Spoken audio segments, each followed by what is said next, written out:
ಪರಮಪಾದದೊಳಗೆ ವಿಷಧರನ ಕಲ್ಪದಲ್ಲಿ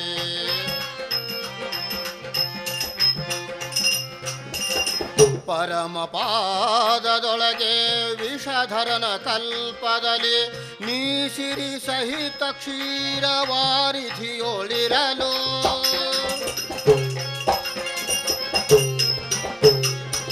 ಕರಿರಾಜ ಕಷ್ಟದಲ್ಲಿ ಆದಿಮೂಲ ಎಂದು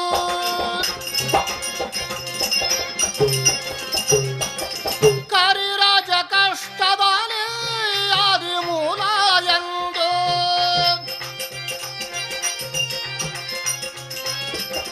ಕರಿರಾಜ ಕಷ್ಟದಲ್ಲಿ ಆದಿಮೂಲ ಎಂದು ಕರೆಯಲಾಕ್ಷಣ ಬಂದು ಒದಗಿರಿಯೋ ನರಹರಿಯೇ ಕರೆಯಲಾಕ್ಷಣ ಬಂದು ಒದಗಿರಿಯೋ